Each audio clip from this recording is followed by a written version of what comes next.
नमस्कार दोस्तों, एक बार फिर से आप सभी का मैं बहुत बहुत स्वागत करता हूं। इस समय चंद्रशेखर आज़ाद का एक वीडियो सोशल मीडिया पर काफ़ी तेज़ी से वायरल हो रहा है और इस वीडियो को खूब लोग शेयर कर रहे हैं। चंद्रशेखर आज़ाद का ये वीडियो इस समय मेन स्ट्रीम मीडिया से लेकर सोशल मीडिया अखबारों में भी सुर्खियां बना रहा है। आखिर ऐसा क्या कह दिया चंद्रशेखर आज़ाद ने? आज इसी मुद्दे पर विस्तार से हम करेंगे चर्चा।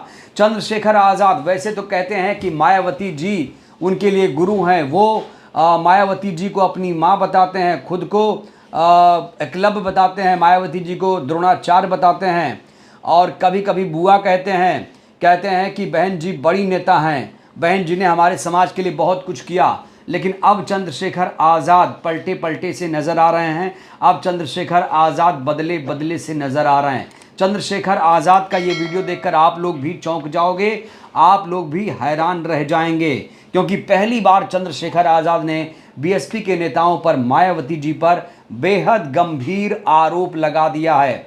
चंद्रशेखर आज़ाद जो इस समय लगातार उपचुनाव की तैयारी कर रहे हैं, चुनाव में प्रचार कर रहे हैं और उनके निशाने पर तमाम पार्टियां हैं, चाहे बीएसपी हो, समाजवादी पार्टी हो या फिर बीजेपी हो, तमाम पार्टियों पर ठीकरा फोड़ रहे हैं, आरोप लगा रहे हैं। तो अब बीएसपी को भी बख्शने के मूड में नहीं दिख रहे हैं। चंद्रशेखर आज़ाद ने एक बयान देते हुए कहा है कि अगर एएसपी डूबती है तो इसकी जिम्मेदारी मेरी है, अगर भीम आर्मी डूबती है तो इसकी जिम्मेदारी तमाम नेताओं की है, अगर बसपा फेल हो जाती है तो इसकी जिम्मेदारी मायावती जी और इनके तमाम नेताओं की है। मायावती जी पर गंभीर आरोप लगाते हुए चंद्रशेखर आज़ाद ने कहा है कि बीएसपी ने अपनी विचारधारा बदल दी है, मायावती जी ने अपनी विचारधारा छोड़ दी है। 2006 के बाद पार्टी लगातार गिरती जा रही है, बहुजन से सर्वजन कर दिया, हाथी नहीं गणेश है कर दिया। समाज नेता पर विश्वास तो करता है, लेकिन हमारा जो समाज है वो गूंगा बहरा नहीं है। बहन जी जिस तरीके से काम कर रही हैं, जिस तरीके से दबाव में काम कर रही हैं, उसका असर है कि बीएसपी गर्त में जा रही है। आइए आपको सुनाते हैं किस तरीके से चंद्रशेखर आज़ाद ने पहली बार मायावती जी पर जोरदार प्रहार किया है। देखिए जरा वीडियो। अगर एएसपी डाउन जाती है तो चंद्रशेखर आजाद की जिम्मेदारी है, उसमें काम करने वाले लोग की जिम्मेदारी। भीम आर्मी अगर फेल होती है तो भीम आर्मी के लीडरों की जिम्मेदारी, अगर बीएसपी फेल होती है उनके लीडरों की जिम्मेदारी है। बिल्कुल बिल्कुल। आप ताला लगा के घुसने दोगे और कहोगे कि हमारा घर इन्होंने कमजोर कर, कोई किसी को कमजोर नहीं करता। आपने साल पहले आपने विचारधारा छोड़ी, ऐसा क्या हुआ कि 2006 में काशीराम साहब के जाते ही आपने 2 महीने में विचारधारा छोड़ के बहुजन से सर्वजन कर दिया और हाथी नहीं गणेश कर दिया। समाज अपने नेता भरोसा करता, लेकिन समाज गूंगा बहरा नहीं है। तो ये जो वीडियो आपने देखा इस समय सोशल मीडिया पर, इस वीडियो की बहुत ज्यादा चर्चा है और चंद्रशेखर आज़ाद पर भड़के हुए हैं तमाम बीएसपी के नेता, तमाम बहुजन के नेता। अब चंद्रशेखर आज़ाद पर आग बबूला हैं और कह रहे हैं कि चंद्रशेखर आज़ाद ने बीजेपी आरएसएस से हाथ मिला लिया है, इसलिए वो बहन जी को बदनाम करने का काम कर रहे हैं। आपको याद दिला दें, इससे पहले प्रशांत किशोर पांडे ने बहुजन समाज पार्टी पर, मायावती जी पर गंभीर आरोप लगाते हुए कहा था कि जो बीएसपी है वो 2 करोड़ 2.5 करोड़ रुपए लेकर टिकट बेचती है। ये आरोप लगाया गया था पीके के द्वारा। पीके बिहार में रैली कर रहे थे, लोगों को संबोधित कर रहे थे और वहीं पर गंभीर आरोप लगाते हुए कह दिया कि जो मायावती जी हैं पैसे लेकर टिकट देती हैं। अब पीके के बयान पर बवाल थमा भी नहीं था कि चंद्रशेखर आज़ाद ने एक और बड़ा गंभीर आरोप लगा दिया, जिसकी वजह से तमाम जो बीएसपी के नेता हैं वो आग बबूला हैं। चंद्रशेखर आज़ाद पर आरोप लगाते हुए कहा जा रहा है कि चंद्रशेखर आज़ाद जो हैं वो बीजेपी के दबाव में हैं, वो आरएसएस और बीजेपी के रिमोट कंट्रोल से चल रहे हैं। ऐसे गंभीर आरोप चंद्रशेखर आज़ाद पर लगाए जा रहे हैं। अब बड़ा सवाल यह है कि चंद्रशेखर आज़ाद ऐसा कह क्यों रहे हैं। ये बड़ा सवाल है कि वो बीएसपी को टारगेट क्यों कर रहे हैं। देखिए, बीएसपी को इसलिए टारगेट कर रहे हैं क्योंकि चंद्रशेखर आज़ाद भी नीला झंडा लेकर चलते हैं, कांशीराम जी की विचारधारा की बात करते हैं, बाबा साहेब अम्बेडकर जी की विचारधारा की बात करते हैं। और कई बार ऐसा भी दावा किया गया कि बीएसपी अब बहुत पीछे हो गई है, अब एएसपी ही है। कई बार ऐसे भी दावे किए गए कि भाई अब बीएसपी खत्म है, एएसपी ही आगे है। खास तौर से नगीना लोकसभा चुनाव जीतने के बाद चंद्रशेखर का जो आत्मविश्वास है, वो 7वें आसमान पर है। चंद्रशेखर आज़ाद काफ़ी कॉन्फिडेंट नज़र आ रहे हैं और कई जो मीडिया चैनल हैं, जो सोशल साइट्स हैं, वो भी कई बार चंद्रशेखर आज़ाद पर रिपोर्ट छापती हैं और उसे बीएसपी का विकल्प बता देती हैं।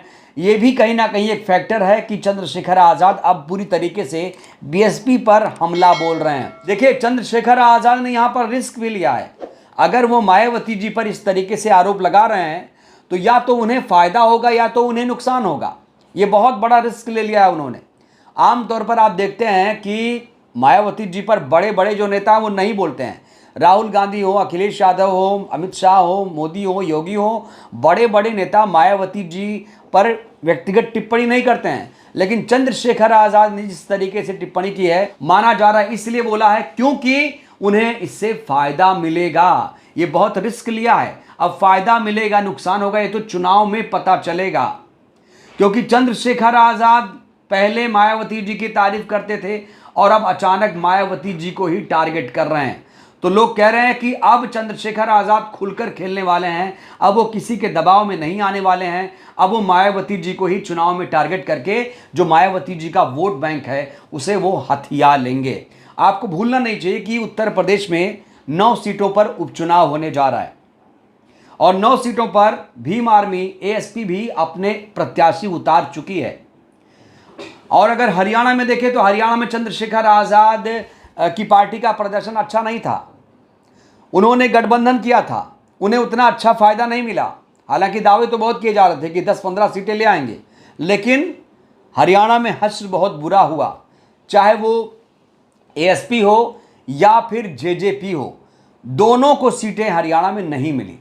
इसलिए चंद्रशेखर आज़ाद अब सीधे सीधे मायावती जी पर हमला बोल रहे हैं। हालांकि मायावती जी के जो कट्टर समर्थक हैं वो चंद्रशेखर आज़ाद पर आग बबूला हैं। जिस तरीके से यहाँ पर कहा जा रहा है कि विचारधारा छोड़ दी, क्या बसपा ने अपनी विचारधारा छोड़ दी? क्या कांशीराम जी के जाने के बाद बसपा का जो ग्राफ है वो गिर गया है? देखिए, कांशीराम जी 2006 तक इस दुनिया में रहे। 2007 के विधानसभा चुनाव में बसपा ने पूर्ण बहुमत की सरकार उत्तर प्रदेश में बनाई, लेकिन 2012 आते आते बसपा का ग्राफ लगातार गिरता चला जा रहा है। यहां तक कि लोकसभा में अब बसपा की 0 सीट आ गई है, विधानसभा में 1 सीट है। अब सत्ता का सेमीफाइनल होने जा रहा है 9 सीटों को लेकर। अब 9 सीटों में बसपा कितनी सीटें जीतेगी, ये एक बहुत बड़ा सवाल है। और बसपा अगर उपचुनाव में अच्छा प्रदर्शन करेगी तभी जाकर उनके विरोधियों का जो मुंह है वो बंद हो पाएगा। और जो उपचुनाव आ रहा है उसे हल्के मत लेना, कोई भी नेता हो, क्योंकि ये सत्ता का सेमीफाइनल है। अगर इसे पार कर गए तो 2027 में जो सपना है वो पूरा हो सकता है। और खास तौर से बीएसपी के नेताओं को सावधान सचेत रहने की जरूरत है, क्योंकि अब चंद्रशेखर भी हमलावर हो चुके हैं। चंद्रशेखर भी अब मायावती जी पर टारगेट कर रहे हैं, मायावती जी को निशाने पर ले रहे हैं, सीधे सीधे आमने सामने आ चुके हैं। ऐसा पहली बार हुआ है। बहरहाल इस वीडियो में इतना ही। चंद्रशेखर ने जिस तरीके से कहा है कि विचारधारा बसपा ने छोड़ दी है और समाज गूंगा बहरा नहीं है, बीएसपी फेल तो उनके नेता फेल, इसको लेकर आप लोग क्या कहेंगे? अपनी प्रतिक्रिया दीजिए। बहुत बहुत धन्यवाद, शुक्रिया।